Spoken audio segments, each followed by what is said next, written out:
Hi ఎలా ఉన్నారు? I hope అందరూ బాగున్నారు అనుకుంటున్నాను. వెన్స్డే సీజన్ 2 ఎపిసోడ్ 3 and 4 నేను ఇంతకు ముందే ఎపిసోడ్ 1 ఇంకా 2ని ఆల్రెడీ ఎక్స్ప్లెయిన్ చేశాను. మీరు ఇంకా ఆ వీడియోని చూడకపోతే ఈ వీడియో డిస్క్రిప్షన్ లో లింక్ ఇచ్చాను, వెళ్ళి చూసేయండి. తర్వాత ఈ వీడియోని చూడండి. అలాగే సీజన్ 1ని కూడా నేను ఎక్స్ప్లెయిన్ చేశాను, అది కూడా చూసేయండి. మరి ముఖ్యంగా ఛానల్ ని సబ్స్క్రైబ్ చేసుకొని వీడియోని లైక్ చేయండి. మరి ఇంకెందుకు ఆలస్యం, రండి వీడియో స్టార్ట్ చేద్దాం. స్టార్టింగ్ లోనే వెన్స్డే వాళ్ళ అమ్మ నాన్న మోటిషా ఇంకా గోమెష్ కనిపిస్తారు. వీళ్ళిద్దరూ థింగ్ కోసం ఒక మసాజ్ థెరపిస్ట్ ని ఏర్పాటు చేస్తారు. ఎందుకంటే వాళ్ళు థింగ్ బర్త్డేని మర్చిపోయినందుకు గిల్ట్ గా ఫీల్ అవుతూ ఉంటారు. ఇలాగైనా థింగ్ ని సంతోషపరచాలి అనుకుంటారు. మోటిషా మాత్రం చాలా డల్ గా ఉంటుంది. ఎందుకంటే ఈ స్కూల్ ఫండ్ రైజింగ్ కోసం వాళ్ళ అమ్మకి ఫోన్ చేసి మాట్లాడాలి అని. వాళ్ళ అమ్మతో మాట్లాడడం మోటిషాకి అస్సలు ఇష్టం ఉండదు. అప్పుడే గోమెష్ తనని కూల్ చేస్తూ వేరే విషయాల గురించి చెబుతూ తనని కొంతసేపు డైవర్ట్ చేయడానికి ట్రై చేస్తాడు. అలా ఇద్దరు కలిసి డాన్స్ వేస్తారు. అలా ఇద్దరు డాన్స్ చేస్తూ ఫుల్ రొమాంటిక్ మూడ్ లోకి రాగానే మోటిషాకి అప్పుడే అనిపిస్తుంది ఇంట్లోకి వెన్స్డే ఎవ్వరికి తెలియకుండా వస్తుంది అని. నిజానికి వెన్స్డే వాళ్ళ అమ్మ థింగ్ నుంచి తీసుకువచ్చిన గుడి యాడమ్ కి సంబంధించిన ఆ బుక్ ని వెతుక్కుంటూ వచ్చి ఉంటుంది. అలా మోటిషా వెంటనే తన బెడ్రూమ్ లోకి వెళ్ళగానే వెన్స్డే మొత్తం సామాన్ని విసిరేస్తూ ఆ బుక్ కోసం వెతుకుతూ ఉంటుంది. వాళ్ళ అమ్మ మాత్రం ఏమీ మాట్లాడకుండా అక్కడే ఉంటూ నువ్వు ఎంత వెతికినా ఆ బుక్ నీకు దొరకదు అంటుంది.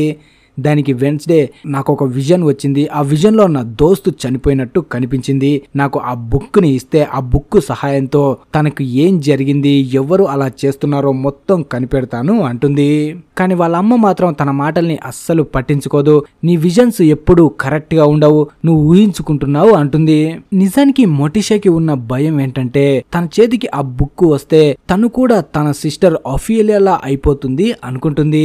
అందుకే ఆ బుక్ ని తనకి ఇయ్యడానికి అస్సలు ఒప్పుకోదు.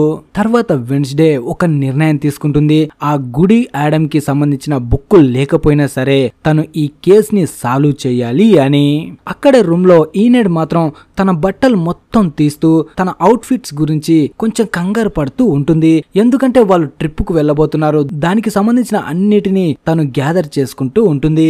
అలాగే ఈనెడ్ వెన్స్డేని కూడా తనతో పాటు రమ్మని అంటుంది. కానీ వెన్స్డేకి మాత్రం ఇలాంటి పిల్లాటల వెకేషన్స్ అస్సలు నచ్చవు. అలాగే తను ఈనెడ్ ని కాపాడుకోవాలి కాబట్టి అక్కడే ఉండి ఇన్వెస్టిగేషన్ చేయాలి అనుకుంటుంది. అలా వీళ్ళు మాట్లాడుకుంటూ ఉన్నప్పుడే సడన్ గా వీళ్ళ మధ్యలోకి ఆగ్నెస్ వచ్చి నేను నీకు ఏదైనా హెల్ప్ చేయనా అంటుంది. కానీ వెన్స్డే మాత్రం అక్కర్లేదు పిల్ల, నువ్వు ఇక నుంచి దొబ్బేయడమే నాకు చేసే హెల్ప్ అంటుంది.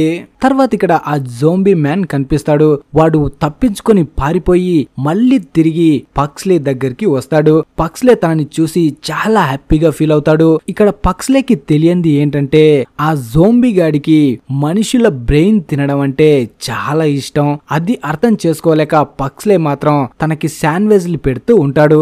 తర్వాత వెన్స్డే క్యాల్పిన్ ఫ్యూనరల్ దగ్గరికి వెళ్తుంది. ఇక్కడ ఫ్యూనరల్ కి ఎక్కువ మంది అస్సలు రారు, ముగ్గురుతోనే ఈ ఫ్యూనరల్ ముగుస్తుంది. అప్పుడే వెన్స్డేని అక్కడ చూసిన పోలీస్ ఆఫీసర్ తనకి వార్నింగ్ ఇస్తుంది. నువ్వు ఈ కేసు నుంచి ఎంత దూరంగా ఉంటే అంత మంచిది పిల్ల అంటుంది. కానీ అక్కడే ఉన్న ఫెయిర్బెన్ మాత్రం వెన్స్డే కి కోఆపరేట్ చేస్తుంది. అలాగే తనతో అంటుంది ఇంతకు ముందు క్యాల్పిన్ టైలర్ ని కలవడానికి వచ్చినప్పుడు అక్కడే వాళ్ళు ఏదో మాట్లాడుకున్నారు అంటుంది. అది విన్న వెన్స్డే నాకు తెలిసి కిల్లర్ ఏవియన్ క్రీచరే అయి ఉండొచ్చు అంటుంది. కానీ ఫెయిర్బెన్ మాత్రం విలో హిల్లో ఎలాంటి క్రీచర్స్ లేవు అంటుంది. తర్వాత బియాంకా కనిపిస్తుంది. తను వాళ్ళ అమ్మని ఎవ్వరికి తెలియకుండా తన పవర్స్ ఉపయోగించి ఒక హోటల్ రూమ్ లో పెట్టి ఉంటుంది. ఎందుకంటే వాళ్ళ కంపెనీ ట్రబుల్లో ఉంటుంది. తన కోసం అందరూ వెతకడం వల్ల వాళ్ళ అమ్మకి ఏం కాకూడదని తన పవర్స్ ని ఉపయోగించి ఇక్కడ దాచిపెడుతుంది.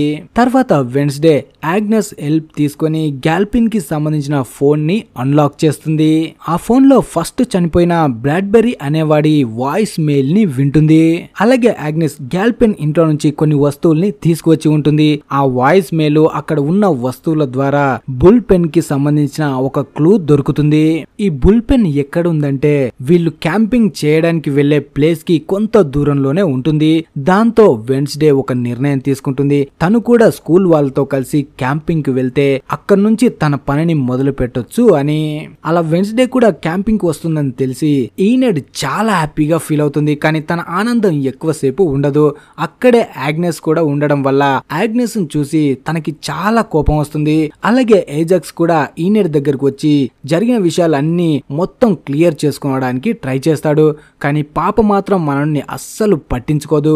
అలా క్యాంపింగ్ ఎక్కడైతే వేస్తున్నారో అక్కడికి వెళ్ళిన తర్వాత అందరూ వాళ్ళ టెంట్స్ ని వేసుకుంటూ ఉంటారు. ఇక్కడికి పక్స్లీ గాడు ఊకో ఉండకుండా ఆ జోంబీ గాన్ని కూడా ఎవ్వరికి తెలియకుండా తీసుకొని వచ్చి ఉంటాడు. అలాగే పిల్లలతో పాటు మోటిషా ఇంకా గోమెస్ కూడా వస్తారు. ఇక్కడికి వచ్చిన తర్వాత వాళ్ళ పిల్లలతో వాళ్ళు బాండింగ్ ఏర్పాటు చేసుకోవచ్చు అనుకుంటారు. కానీ పక్స్లీ ఇంకా వెన్స్డే ఇద్దరు వాళ్ళతో కలిసి క్యాంపింగ్ చేయడానికి అంత ఇష్టంగా ఉండరు. అప్పుడే మొటిషా ఆ గుడి ఆడమ్ బుక్ ని ఇవ్వడానికి తనకి అస్సలు ఇష్టం లేనట్టు మొహం మీదే చెప్పేస్తుంది వెన్స్డేకి. తర్వాత ఇక్కడ పక్స్లే తన టెంట్ లో ఒక ట్రాప్ ని ఏర్పాటు చేస్తూ ఉంటాడు. ఎందుకంటే తను తీసుకువచ్చిన జోంబీ తప్పించుకొని బయటకు వస్తే ఆ ట్రాప్ లో ఇరుక్కుపోవాలి అని. తర్వాత ఈవెంట్ స్టార్ట్ అవ్వడానికి ముందు డాట్ వచ్చి ఒక పెద్ద స్పీచ్ ని ఇస్తూ ఉంటాడు పిల్లలకి. అంతలో ఒక వ్యక్తి అక్కడికి వస్తాడు. తను స్కౌట్ కి సంబంధించిన లీడర్ అయి ఉంటాడు. వీళ్ళు కూడా ఇక్కడ క్యాంపింగ్ కోసం వచ్చి ఉంటాడు. అప్పుడు తను డాట్ దగ్గరికి వచ్చి ఈ ప్లేస్ ని ఆల్రెడీ మాకు ఇచ్చేశారు, మీరు ఇక్కడ నుంచి ఖాళీ చేసి దొబ్బేస్తే మేమిక్కడ క్యాంపింగ్ చేసుకుంటాము అంటాడు. నిజానికి ఈ ప్లేస్ కి సంబంధించిన ఓనర్ 2 గ్రూపులకి క్యాంపింగ్ కోసం ప్లేస్ ని ఇచ్చి ఉంటాడు. మిస్టేక్ వాడదే, కానీ ఇప్పుడు వీళ్ళు ఇరుక్కుపోయారు. అప్పుడే నార్మీస్ కి సంబంధించిన లీడర్ వాళ్ళతో అంటాడు, ఇక్కడ ఉన్న కుర్రాలకి సంబంధించిన మొత్తం టెంట్లు సామాన్లు పీకి అవతల పడేయండి, ఇక్కడ మనం క్యాంపింగ్ చేసుకుందాము అని. అలా అనగానే డాట్ కి కెప్టెన్ కి మధ్య గొడవ జరుగుతుంది. అప్పుడే వెన్స్డే వచ్చి మీరు అలా ఎలా పడేస్తారు, నాకు తెలిసి ఈ సమస్య తీరాలంటే ఇద్దరి మధ్య ఒక పోటీ పెట్టుకుందాం, ఆ పోటీలో ఎవరు గెలిస్తే వాళ్ళు ఇక్కడ క్యాంపింగ్ చేసుకోవచ్చు అంటుంది. దానికి కెప్టెన్ కూడా ఒప్పుకుంటాడు. ప్రతి టీంలో 10 మంది 2 గ్రూపులుగా ఉంటారు. ఒకటి అటాకర్స్, ఇంకొకటి డిఫెండర్స్. ఇక్కడ కనిపిస్తున్న బాల్ ని ఆ టవర్ మీద తీసుకువెళ్లి ఎవరైతే ఫస్ట్ పెడతారో వాళ్ళే ఈ పోటీలో గెలిచినట్టు, అలా గెలిస్తేనే ఈ ప్లేస్ లో క్యాంపింగ్ చేసుకోవచ్చు అంటారు. దాంతో వెంటనే వెన్స్డే తన టీమ్ తో మాట్లాడుతుంది. ఈ అవకాశాన్ని అస్సలు వదులుకోకూడదు అనుకుంటుంది. ఎందుకంటే బుల్ పెన్ తన దగ్గరలోనే ఉంది కాబట్టి. అలా వెంటనే పోటీ స్టార్ట్ అవుతుంది. ఈ పోటీ చాలా బాగుంటుంది. కానీ లాస్ట్ లో వెన్స్డే వచ్చి మాస్టర్ స్ట్రోక్ ఇచ్చి ఆ పోటీలో నెగ్గుతుంది. తర్వాత డాట్ వెన్స్డే దగ్గరికి వచ్చి తనకి థ్యాంక్స్ చెప్తాడు. నీ వల్లే మన స్కూల్ పరువు దక్కింది అంటాడు. కానీ ఇక్కడ కెప్టెన్ మాత్రం తన వాళ్ళపై పిచ్చ కోపంతో గట్టిగా అరుస్తూ ఉంటాడు. మీరు పెద్ద చెత్తనా కొడుకులు, పిల్లలతో ఓడిపోయారు కదా ఎదవల్లారా అని తిడుతూ ఉంటాడు. అయినా ఇంతటితో మనం వదిలేయకూడదు, రాత్రికి మళ్ళీ వచ్చి అటాక్ చేద్దాం అంటాడు. తర్వాత నైట్ కి మొత్తం స్కూల్ స్టూడెంట్స్ బాగా ఎంజాయ్ చేస్తూ ఉంటారు. కానీ వెన్స్డే మాత్రం బుల్పిన్ ని వెతుక్కుంటూ ఒక్కతే అక్కడికి వెళ్తుంది. అక్కడికి వెళ్లి చూస్తే అక్కడ చాలా ఫొటోస్ కనిపిస్తాయి. అవి అన్ని పేపర్ కటింగ్స్, వాళ్ళ స్కూల్ కి సంబంధించిన వాళ్ళవే అయి ఉంటాయి. అలాగే ఒక్క పేరు మాత్రం తనకి చాలా మిస్టీరియస్ గా ఉంటుంది. అదే లూయిస్. ఎవరు ఈ లూయిస్ అని ఆలోచిస్తుంది. అలాగే ఆ ఫోటో మీద చేయి పెట్టి తన సైకిక్ పవర్ తో తను ఎవరో తెలుసుకోవడానికి ట్రై చేస్తుంది. కానీ తన పవర్స్ పనిచేయవు. అప్పుడే వెన్స్డే డిసైడ్ అవుతుంది వాళ్ళ అమ్మ నుంచి ఆ గుడి ఆడమ్ బుక్ ని తీసుకోవడానికి తన ప్లాన్ ని మార్చాలి అనుకుంటుంది. తర్వాత ఇక్కడ మోటిషా దగ్గరికి డాట్ వస్తాడు. డాట్ కి అనిపిస్తుంది మోటిషా వాళ్ళ అమ్మతో డొనేషన్ గురించి అస్సలు మాట్లాడలేదు అని. అందుకే తను మోటిషా దగ్గరికి వచ్చి మీ అమ్మతో నువ్వు మాట్లాడలేవు కాబట్టి తననే ఇడికి రప్పిస్తే అయిపోతుంది కదా అంటాడు. తనని ఇక్కడికి రప్పించడం అంత తేలిక కాదు, తనని రప్పించాలంటే ఏదైనా మిరాకిలే జరగాలి అంటుంది. తర్వాత ఇక్కడ వెన్స్డే వాళ్ళ అమ్మ దగ్గరికి వస్తుంది. నువ్వు నాతో పోటీ పడు, నేను గెలిస్తే ఆ బుక్ ని నాకు ఇచ్చేయి, నువ్వు గెలిస్తే మళ్ళీ ఆ బుక్ ని అడగను అంటుంది. దాంతో వాళ్ళ అమ్మ కూడా ఆ పోటీకి ఒప్పుకుంటుంది. ఇద్దరి మధ్య ఫైట్ స్టార్ట్ అవుతుంది. తర్వాత ఇక్కడ కెప్టెన్ కూడా రాత్రి అవ్వగానే తన మొత్తం స్టూడెంట్ ని తీసుకొని ఆ క్యాంప్ పై అటాక్ చేయడానికి వస్తాడు. అప్పుడే ఈ జోంబీ గాడు కూడా తప్పించుకొని అందరిపై అటాక్ చేస్తూ ఉంటాడు. లోపల గోమెజ్ హ్యాపీగా స్నానం చేస్తూ ఉంటే అప్పుడే ఈ జోంబీగాడు తన బ్రెయిన్ ని తిందామని పోతూ ఉంటాడు. కానీ అంతలో పక్స్లే అక్కడికి వచ్చి వాళ్ళ నాన్నకి ఎలాంటి ప్రమాదం జరగకుండా తన ఎలక్ట్రిసిటీ పవర్ తో జోంబీ మ్యాన్ పై అటాక్ చేస్తాడు. అలా ఆ జోంబీ మ్యాన్ ని చూడగానే అక్కడ ఉన్న అందరూ చాలా భయపడతారు. తర్వాత ఇక్కడ వెన్స్డే ఫైట్ లో వాళ్ళ అమ్మతో ఓడిపోతుంది. దాంతో ఆ బుక్ తనకి దక్కదు. తర్వాత కొంతసేపటికి పోలీసులు అక్కడికి వచ్చి ఆ జోంబీ మ్యాన్ ని అలాగే ఆ జోంబీ మ్యాన్ తినేసిన ఆ కెప్టెన్ గాని తీసుకుని వెళ్లిపోతారు. పక్స్లే మాత్రం చాలా ఫీల్ అవుతూ ఉంటాడు. ఎందుకంటే తన ఎంతో ప్రేమగా పెంచుకున్న జోంబీ గాడు కాబట్టి తన ఫీల్ అవుతాడు. అలా జోంబీ గాని విలో హిల్ కి సంబంధించిన వ్యాన్ లో ఎక్కించుకొని వెళ్లిపోతారు. అప్పుడే వెన్స్డే ఆలోచిస్తూ ఉంటుంది, నన్ను ఫాలో అవుతున్న వాడేమో నన్ను రోజు రోజుకి వీక్ గా చేస్తున్నాడు. అలాగే ఈ లూయిస్ ఎవరన్నది కనిపెట్టాలి. క్యాల్పిన్ విలో హిల్ కి సంబంధించిన పేషెంట్ ఫోటోలు ఎందుకు అక్కడ పెట్టుకున్నాడు, అది మొత్తం ఏంటో నేను తెలుసుకోవాలి అనుకుంటుంది. తర్వాత విలో హిల్ లో థ్రోన్ హిల్ కనిపిస్తుంది. ఫేర్బెన్ దగ్గరికి థ్రోన్ హిల్ ని తీసుకువస్తారు. అప్పుడే ఫేర్బెన్ తనతో అంటుంది, నువ్వు మాకు కోఆపరేట్ చేశావంటే నీ లైఫ్ బాగుంటుంది, లేదంటే అష్ట కష్టాలు పడాల్సి వస్తుంది అంటుంది. దానికి థ్రోన్ హిల్ కూడా ఒప్పుకొని నేను మీకు హెల్ప్ చేయాలి అంటే నన్ను టైలర్ దగ్గరికి తీసుకువెళ్ళండి అంటుంది. అలా వెంటనే ఫేర్బెన్ తనని తీసుకొని టైలర్ దగ్గరికి వెళ్తుంది. తనని చూడగానే టైలర్ మాన్స్టర్ గా మారిపోతాడు. కొంతలో తను చంపైపోతాడు కూడా. అప్పుడే థ్రోన్ హిల్ తనని తాను కాపాడుకోవడానికి టైలర్ కి మాట ఇస్తుంది. నేను నీకు హెల్ప్ చేయగలను, నా మాట ఇంటే నిన్ను బయటికి తీసుకురాగలను అంటుంది. తర్వాత ఇక్కడ మోటిషా వాళ్ళ మదర్ వెన్స్డే కి హెల్ప్ చేయడం కోసం స్కూల్ దగ్గరికి వస్తుంది. అలా వెన్స్డే తను ఇద్దరు కలిసి పాత గ్రేవ్యార్డ్ దగ్గరికి వెళ్లి అక్కడ ఉన్న కొన్ని ఆధారాలని చెక్ చేస్తుంటారు. అలాగే అక్కడ ఉన్న కొన్ని ఆధారాలని వాళ్ళ అమ్మమ్మకి చూపిస్తూ వెన్స్డే అంటుంది, ఇక్కడ ఇంతకు ముందు మన స్కూల్ కి సంబంధించిన వాళ్ళు చాలా చనిపోయారు, కానీ వాళ్ళు ఇంకా చనిపోలేదు, వాళ్ళ డెత్స్ ని ఫేక్ గా అనౌన్స్ చేశారు అంటుంది. అలాగే వాళ్ళ అమ్మమ్మతో అంటుంది, నువ్వు మొత్తం ఈ శ్మశానాన్ని కొనుక్కొని నాకు గిఫ్ట్ గా ఇవ్వు, నేను ఇక్కడే ఎంక్వైరీ చేసుకుంటాను అంటుంది. దానికి వాళ్ళ అమ్మమ్మ కూడా ఒప్పుకుంటుంది. అలా వీళ్ళు మాట్లాడుకుంటూ ఉంటే అప్పుడే అక్కడికి ఒక కాకి వచ్చి వీళ్ళు మొత్తం గ్యాదర్ చేసిన ఆ ఆధారాలను తీసుకొని అక్కడి నుంచి ఎగిరిపోతుంది.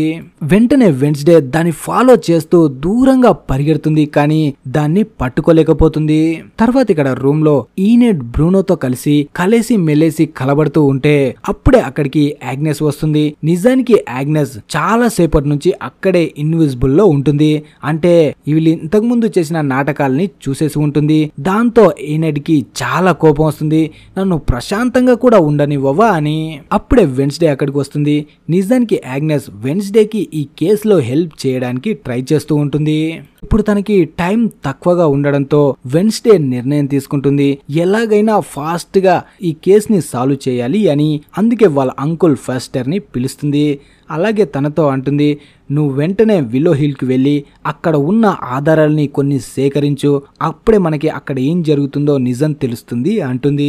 అలాగే విలో హిల్ లోనే లూయిస్ ఎవరో కూడా నువ్వు కనిపెట్టాలి అంటుంది. అప్పుడే ఆగ్నెస్ విలో హిల్ కి సంబంధించిన బ్లూ ప్రింట్ ని అక్కడికి తీసుకువచ్చి ఫాస్టర్ కి ఇస్తుంది. అది మొత్తం పరిశీలించిన ఫాస్టర్ వెంటనే విలో హిల్ కి వెళ్ళడానికి రెడీ అవుతాడు. ఇప్పుడు విలో హిల్ కి వెళ్ళాలి అంటే తను కొన్ని విచిత్రంగా చేయాలి. అలా చేస్తేనే తనని విలో హిల్ కి తీసుకువెళ్తారు. అందుకే ఒక రూమ్ ని రెంట్ కి తీసుకొని రూమ్ లో నానా బీభత్సం చేస్తాడు. దాంతో పోలీసులు అక్కడికి వచ్చి తనని విలో హిల్ కి తీసుకువెళ్తారు. అక్కడే పోలీసులకి బియాంకా వాళ్ళ అమ్మ కూడా దొరుకుతుంది. తర్వాత వెన్స్డే వాళ్ళ అమ్మ మోటిషా దగ్గరికి వెళ్తుంది. అప్పుడే వెన్స్డే కి తెలుస్తుంది మోటిషా కూడా ఇంతకు ముందు విలో హిల్ లోనే ఉండేది అని. అలాగే మోటిషాకి వాళ్ళ అమ్మ ఇక్కడికి వచ్చింది, తనతో మాట్లాడిందని తెలియగానే చాలా కోపం వస్తుంది. ఇదంతా వాళ్ళ అమ్మ వల్లే జరిగింది. అఫీలియాని ఒంటరిగా వదిలేయకుండా తను సహాయం చేసి ఉంటే తను ఇప్పుడు మన మధ్య ఉండేది, తన వల్లే అఫీలియా జీవితం నాశనం అయ్యింది అంటుంది. అంతలో మోటిషా వాళ్ళ అమ్మ వచ్చి వెన్స్డే కి ఒక గిఫ్ట్ ఇస్తుంది. అదేంటంటే మొత్తం శ్మశానాన్ని తన పేరు మీద చేసి ఉంటుంది. అలాగే తనకి ఒక సీక్రెట్ చెప్తుంది, ఈ మొత్తం ఫేక్ డెత్స్ ని సృష్టించిన వాడు అగస్టస్ స్టోన్ హార్ట్, వీన్ని పట్టుకుంటే అన్ని నిజాలు తెలుస్తాయి అంటుంది. దాంతో వెన్స్డే అక్కడి నుంచి వెళ్లిపోతుంది. అప్పుడే మటిషా వాళ్ళ అమ్మతో అంటుంది, నీకు ఎంత వీలైతే అంత మాకు దూరంగా ఉండు, వెన్స్డే దగ్గరికి అస్సలు రాకు అంటుంది. అప్పుడే వాళ్ళమ్మ సరే నేను వెళ్తాను, కానీ గుడి యాడమ్ కి సంబంధించిన బుక్ ని వెన్స్డే కి ఇచ్చేయి, అలా నువ్వు ఇస్తేనే మీ స్కూల్ కోసం నేను డొనేషన్ ఇస్తాను, లేకపోతే డొనేషన్ ఇవ్వను అంటుంది. కానీ మోటిషా మాత్రం మొండిది, తన మాట అస్సలు వినకుండా ఆ బుక్ ని అక్కడ ఉన్న మంటల్లో వేసి తగలబెడుతుంది. తర్వాత ఇక్కడ బియాంకాకి వాళ్ళ అమ్మ నుంచి మెసేజ్ వస్తుంది, నన్ను పోలీసులు అరెస్ట్ చేశారు, నీ హెల్ప్ కావాలి అని. కానీ ఇప్పుడు బియాంకా గాలా ఇన్విటేషన్ ని రెడీ చేస్తూ ఉంటుంది, అందుకే తను వెళ్ళలేకపోతుంది. తను ఎంత వాళ్ళ అమ్మ దగ్గరికి వెళ్దాం అనుకున్నా డాట్ మాత్రం పని మొత్తం పూర్తి చేసే వెళ్ళాలి అని ఆర్డర్ వేస్తాడు. కానీ ఏజాక్స్ మాత్రం తనకి సపోర్ట్ చేస్తాడు. ఈ పని మొత్తం పూర్తి చేయడానికి పక్స్లేని తన దోస్తుని పిలిచి వీళ్ళ ఇద్దరు కలిసి బియాంకా వాళ్ళ అమ్మ కోసం స్టేషన్ దగ్గరికి వెళ్తారు. అలా బియాంకా పోలీస్ స్టేషన్ దగ్గరికి రాగానే తన పవర్స్ ని ఉపయోగించి వాళ్ళ అమ్మ గురించి అన్ని విషయాలు పోలీసులు మర్చిపోయేలా, తన మీద బుక్ చేసిన కేసును కూడా విత్డ్రా చేసుకునేలా చేస్తుంది. తర్వాత ఇక్కడ వెన్స్డే కి తెలుస్తుంది, ఇంతకు ముందు స్టోన్ హార్ట్ అనేవాడు ఈ నెవర్ మోర్ లోనే స్టూడెంట్ గా ఉండేవాడు, తర్వాత విలో హిల్ లో డాక్టర్ గా మారాడు అని. కానీ మధ్యలో తనకి చిన్న ప్రాబ్లం రావడం వల్ల అక్కడ డాక్టర్ గా ఉంటూ అక్కడే పేషెంట్ గా మారిపోయాడు అని తెలుసుకుంటుంది. అలాగే వాళ్ళ అంకుల్ విలో హిల్ కి వెళ్ళాడు కాబట్టి తనకి స్టోన్ హార్ట్ ఎక్కడ ఉన్నాడో తెలుసుకోమని చెప్పడం కోసం థింగ్ ని విలో హిల్ కి పంపిస్తుంది. అలాగే హ్యాగ్నెస్ వెన్స్డే కి చాలా హెల్ప్ చేస్తూ ఉంటుంది. కానీ ఇదంతా ఈనెడ్ కి అస్సలు నచ్చదు. అందుకే వెన్స్డే దగ్గరికి వెళ్లి నేను కూడా నీకు హెల్ప్ చేస్తాను, ఏం చేయాలో చెప్పు అంటుంది. ఇలా వీళ్ళు మాట్లాడుకునేది మొత్తం ఒకడు దూరంగా ఉండి వీళ్ళని చూస్తూ ఉంటాడు. వెంటనే వెన్స్డే ఈనెడ్ తో నువ్వు లోపలికి వెళ్ళు అంటుంది. కానీ తను లోపలికి వెళ్లే లోపే మొత్తం కాకులు వచ్చి స్కూల్ పై అటాక్ చేస్తాయి. అప్పుడే ఒక కాకి తన కాళ్ళతో థింగ్ ని ఎత్తుకెళ్లడానికి ట్రై చేస్తూ ఉంటుంది. కానీ డాట్ వచ్చి తన ఫైర్ పవర్ తో ఆ కాకిపై అటాక్ చేస్తాడు. దాంతో థింగ్ పైనుంచి కింద పడిపోబోతూ ఉంటాడు. అంతలో ఈనెడ్ వెళ్లి తనని కింద పడకుండా కాపాడుతుంది. అప్పుడే తనని గమనిస్తున్న వాడు ఎవడో తెలుసుకోవడం కోసం వాని ఫాలో చేస్తూ వెనక వెళ్తూ ఉంటుంది. కానీ తను వెళ్లేసరికి అక్కడ ఉన్న వాళ్ళు వెళ్లిపోయి ఉంటారు. అలా లోపలికి వెతుక్కుంటూ వెళ్ళినప్పుడే అక్కడ ఫేర్బెన్ ఇంకా క్యాప్రీ ఇద్దరు మాట్లాడుకుంటూ కనిపిస్తారు. వాళ్ళిద్దరూ మాట్లాడుకోవడం చూసి వెన్స్డేకి డౌట్ వస్తుంది, వీళ్ళిక్కడేం చేస్తున్నారు అని. అప్పుడే ఫేర్బెన్ వెన్స్డేతో అంటుంది, మీరిప్పుడు చేయబోయే మ్యూజిక్ కాంపిటీషన్ విలో హిల్ లో ఉన్న పేషెంట్స్ కోసమే అంటుంది. అది వినగానే కొంచెం అనుమానంగా వెన్స్డే కూడా ఒప్పుకుంటుంది, నేను కూడా ఈ సంగీత్ పోటీలో పాల్గొంటాను అని. తర్వాత మోటిషా వెన్స్డే దగ్గరికి వచ్చి తనపై కోపడుతుంది, నువ్వు ఫెస్టర్ ని విలో హిల్ కి ఎందుకు పంపించావు, ఇలా పంపించడం వల్ల మొత్తం మన ఫ్యామిలీయే ప్రాబ్లం లో పడుతుంది అంటుంది. తర్వాత థింగ్ విలో హిల్ కి వెళ్లి అక్కడ ఉన్న ఫెస్టర్ కి స్టోన్ హార్ట్ ని కనిపెట్టి అసలు నిజం తెలుసుకోమని చెప్తాడు. అలా కొంతసేపు వెతికిన తర్వాత ఫెస్టర్ కూడా స్టోన్ హార్ట్ ని కనిపెడతాడు. కానీ స్టోన్ హార్ట్ మాట్లాడలేకపోతాడు. అప్పుడే ఫెస్టర్ అక్కడ ఉన్న తన ప్యారెట్ పై ఎలక్ట్రికల్ షాక్ ఉపయోగించి లూయిస్ గురించి తెలుసుకోవడానికి ట్రై చేస్తాడు. కానీ థ్రోన్ హిల్ వచ్చి ఫెస్టర్ ని కనిపెట్టి ఫేర్బెన్ కి కంప్లీట్ చేస్తుంది. దాంతో ఫేర్బెన్ తనకి శిక్ష విధించబోతూ ఉంటుంది, నువ్వు తెలివైన వాడివే కానీ ఇక్కడ ఏదో చేద్దామని వచ్చావు, నీకు శిక్ష తప్పదు అంటుంది. అప్పుడు ఫేర్బెన్ ఫెస్టర్ కి వేసే శిక్షగా తనని జోంబీ మ్యాన్ తో కలిసి ఒకే రూమ్ లో బంధిస్తుంది. తర్వాత ఇక్కడ వెన్స్డే తన స్కూల్ టీచర్ దగ్గరికి వెళ్లి స్టోన్ హార్ట్ గురించి మొత్తం అడుగుతుంది. అప్పుడే టీచర్ స్టోన్ హార్ట్ గురించి చెప్తాడు, వాడు ఇక్కడికి వచ్చినప్పుడు నార్మల్ గానే ఉండేవాడు, కాకపోతే రోజులు గడిచే కొద్దీ వాడు విచిత్రంగా బిహేవ్ చేశాడు. అప్పుడే వెన్స్డే తనకి కూతురు గాని భార్య గాని ఉందా అంటుంది. దానికి టీచర్ తన భార్య అయితే ఎప్పుడో చనిపోయింది కానీ తనకి ఒక కూతురు ఉందని చెప్పాడు. అలాగే తన కూతురు కోసం ఒక ప్లేస్ నే ఏర్పాటు చేశాడు, అక్కడే మొత్తం ప్రయోగాలు చేసుకునేవాడు అంటాడు. తను పక్షులు కూడా కంట్రోల్ చేస్తుందంట అంటాడు. తర్వాత ఇక్కడ ఏజాక్స్ ఇంకా బియాంకా ఇద్దరు కలిసి బియాంకా వాళ్ళ అమ్మని దాచిపెట్టడం కోసం ఒక సీక్రెట్ ప్లేస్ కి వస్తారు. కానీ ఈ secret place principal dot room కి కనెక్ట్ అయి ఉంటుంది. వీళ్ళు లోపలికి రాగానే ప్రిన్సిపల్ కి ఇక్కడ ఏదో సౌండ్ వినిపిస్తుంది. వెంటనే ఆ సీక్రెట్ ప్లేస్ కు వచ్చి చూస్తే అక్కడ ఎవ్వరు తనకి కనిపించరు. కనిపించరు. వెంటనే డాట్ వెళ్ళిపోతాడు. తర్వాత థింగ్ వెన్స్డే దగ్గరికి వచ్చి జరిగింది మొత్తం అన్ని విషయాలు చెప్తాడు. వాళ్ళ అంకుల్ ని జోంబీతో కలిసి పెట్టారు అని, స్టోన్ హార్ట్ అక్కడే ఉన్నాడని అన్ని విషయాలు చెప్తాడు. తర్వాత వెన్స్డే ఇంకా ఆగ్నెస్ ఇద్దరు కలిసి విలో హిల్ కి సంబంధించిన బ్లూ ప్రింట్ ని పరిశీలిస్తూ ఉంటారు, వీళ్ళు ఎలా లోపలికి వెళ్ళాలి అని. కానీ అప్పుడే ఈనెడ్ వచ్చి నేనెలా రావాలి మీతో పాటు, నేనేమి హెల్ప్ చేయలేనా అంటుంది. కానీ ఈనెడ్ ని తీసుకెళ్లడం వెన్స్డేకి అస్సలు ఇష్టం ఉండదు. ఎందుకంటే తన ప్లాన్ ఫెయిల్ అయితే తన విజన్ లో వచ్చినట్టు చనిపోయేది ఈనెడే కాబట్టి తనని తీసుకెళ్లకూడదు అనుకుంటుంది. కానీ ఈనెడ్ మాత్రం ఇక్కడ ఉండడానికి అస్సలు ఒప్పుకోదు. దాంతో వెన్స్డే ఇక నీ పని ఏంటంటే నా వెనకనే ఉండు, నాకు బ్యాకప్ గా నాతో పాటే ఉండు అంటుంది. అక్కడ ఏదైనా మిస్టేక్ అయితే నువ్వు వెంటనే పోలీసులకు ఫోన్ చేసి చెప్పాలి, విలో హిల్లో ఏదో ఎక్స్పెరిమెంట్ జరుగుతుందని అంటుంది. దానికి ఈనెడ్ కూడా ఒప్పుకుంటుంది. తర్వాత వెన్స్డే క్యాప్రీ వెళ్తున్న కార్ లో వెళ్లి కూర్చుంటుంది. తను ఇప్పుడు విలో హిల్ కు వెళ్తుంది కాబట్టి ఎవ్వరికి తెలియకుండా డిక్కీలో కూర్చొని అక్కడ నుంచి బయలుదేరుతుంది. ఆగ్నెస్ పని ఏంటంటే అక్కడ ఉన్న గార్డ్స్ చెక్ చేస్తున్నప్పుడు వాళ్ళ దృష్టిని మళ్లించడమే. అలా అనుకున్నట్టే ఆగ్నెస్ అక్కడ ఉన్న గార్డ్స్ దృష్టి మళ్లించగానే వెన్స్డే వాళ్ళు లోపలికి వెళ్లిపోతారు. తర్వాత క్యాప్రీ అక్కడ ఉన్న పేషెంట్స్ అందరి దగ్గరికి వెళ్లి తన మ్యూజిక్ ని వినిపిస్తూ అందరితో మాట్లాడడానికి ట్రై చేస్తూ ఉంటుంది. ఇక్కడ వెన్స్డే మాత్రం వాళ్ళ అంకుల్ ఫెస్టర్ దగ్గరికి వెళ్తుంది. ఫెస్టర్ అక్కడ వెన్స్డే ని చూడగానే చాలా హ్యాపీగా ఫీల్ అవుతాడు. తను చాలా గొప్పగా పనిచేస్తుంది, ఇంత ఫాస్ట్ గా లోపలికి రావడానికి ప్లాన్ వేసింది అని ప్రౌడ్ గా ఫీల్ అవుతుంటాడు. అలా వెన్స్డే వాళ్ళ అంకుల్ ని తీసుకుని అక్కడ నుంచి బయటకు వచ్చేస్తుంది. కానీ అదే రూమ్ లో ఉన్న జోంబీ మ్యాన్ కూడా అక్కడ నుంచి బయటికి రావడానికి ట్రై చేస్తాడు. ఇప్పుడు తను చాలా డెవలప్ అయి ఉంటాడు, అందుకే అక్కడ నుంచి తప్పించుకొని బయటకు వచ్చేస్తాడు. తర్వాత ఇక్కడ థ్రోనిల్ ని అక్కడ ఉన్న సెక్యూరిటీ వాళ్ళు తీసుకువెళ్తూ ఉంటారు.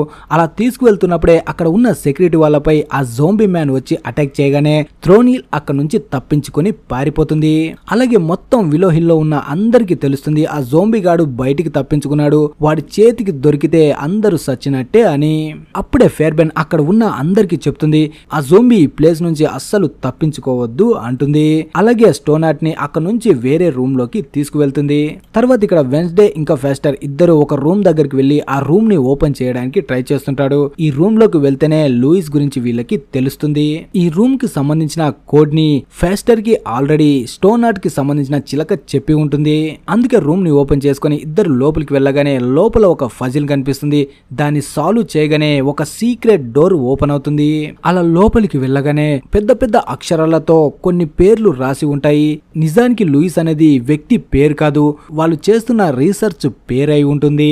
అలా అక్కడ నుంచి ఇంకా కిందికి వెళ్ళగానే అక్కడ జరుగుతున్న విషయాలు చూసి వెన్స్డే వాళ్ళు షాక్ అవుతారు. నిజానికి ఆ ప్లేస్ లో అవుట్ కాస్ట్ కి సంబంధించిన వాళ్ళని బంధించి ఉంటారు, వాళ్ళపై ఎక్స్పెరిమెంట్లు చేస్తుంటారు. వీళ్ళందరూ ఆల్రెడీ చనిపోయారని సర్టిఫికెట్ ఇచ్చి ఇక్కడికి తీసుకువచ్చి ప్రయోగాలు చేస్తూ ఉంటారు కొన్ని ఏళ్లుగా. నిజానికి ఈ ఎక్స్పెరిమెంట్ ని ఇంతకు ముందు స్టోన్ హార్ట్ స్టార్ట్ చేశాడు, ఇప్పుడు తన కూతురు ఇదంతా చూసుకుంటూ ఉంటుంది. అప్పుడే అక్కడికి ఆ కాకులు కూడా వస్తాయి. దాంతో వెన్స్డేకి అనిపిస్తుంది ఇదంతా చేస్తుంది స్టోన్ హార్ట్ కూతురే అని, తను కూడా ఇక్కడే ఉంది అని. అలా వీళ్ళు చూస్తూ ఉన్నప్పుడే ఆ వ్యక్తి కూడా తన ముందుకి వస్తుంది. ఇంతవరకు వెన్స్డేని ఫాలో అయింది కూడా తనే. నిజానికి తను ఎవరో కాదు, ఈ విలో హిల్ లో అసిస్టెంట్ గా ఇంతవరకు ఇక్కడే తిరిగింది కదా, తనే ఆ స్టోన్ హార్ట్ కూతురు అయి ఉంటుంది. నిజానికి స్టోన్ హార్ట్ ఒక నార్మల్ వ్యక్తి అయి ఉంటాడు. తనకి అవుట్ కాస్ట్ లో ఉన్న పవర్స్ చూస్తే చాలా ఇష్టంగా ఉండేది. వాళ్ళలో తనకి పవర్స్ కావాలి అని వాళ్ళనే తీసుకువచ్చి వాళ్ళపై ప్రయోగాలు చేసి పవర్ కోసం పాకులాడేవాడు. అప్పుడే స్టోన్ హార్ట్ కూతురు నాపై కూడా మా నాన్న ప్రయోగం చేశాడు అంటుంది. దానికి ఫెస్టర్ వాడు ఎంత దుర్మార్గుడు, కన్న కూతురుపై కూడా ప్రయోగం చేస్తాడా అంటాడు.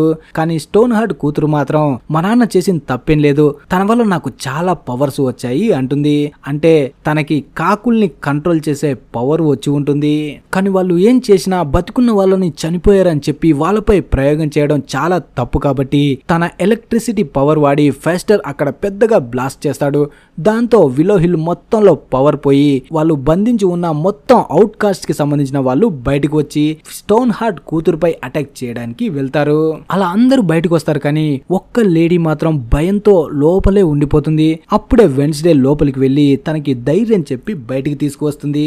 తర్వాత ఇక్కడ జోంబీ గాడు కూడా కనిపిస్తాడు.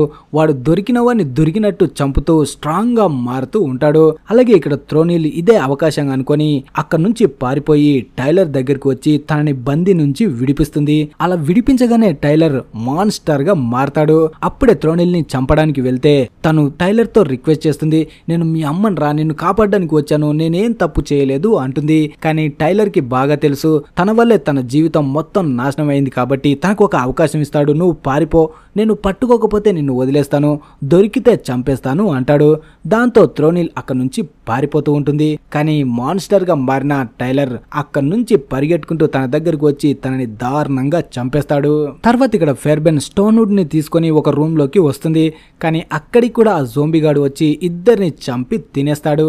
తర్వాత వెన్స్డే ఆ లేడీని తీసుకొని అక్కడ నుంచి వెళ్తూ ఉంటే సడన్ గా తన ముందుకి టైలర్ వస్తాడు. ఇద్దరు ఒకరిని చూసుకుంటూ ఉంటారు. అప్పుడే టైలర్ వెన్స్డే పై అటాక్ చేయగానే తను విలో హిల్ నుంచి బయటకి ఎగిరి పడిపోతుంది. అందరూ వచ్చి తనని పైకి లేపడానికి ట్రై చేస్తారు. కానీ తను అస్సలు పైకి లేవదు. అంతలో పోలీసులు అక్కడికి వస్తారు. అప్పుడే టైలర్ ఆ పోలీసుల వ్యాన్ల పైకి దూకి మొత్తం అక్కడ ఉన్న వాళ్ళని చంపుతూ అక్కడ నుంచి అడవిలోకి పారిపోతాడు. తర్వాత ఏం జరిగిందనే సస్పెన్స్ తో ఎపిసోడ్ ముగుస్తుంది. నెక్స్ట్ మంత్ లో పార్ట్ 2 రాబోతుంది. అది కూడా తప్పకుండా ఎక్స్ప్లెయిన్ చేస్తాను. ఈ వీడియో మీకు నచ్చితే ప్లీజ్ వీడియోని లైక్ చేసి ఛానల్ ని సబ్స్క్రైబ్ చేసుకోండి. Thanks for watching.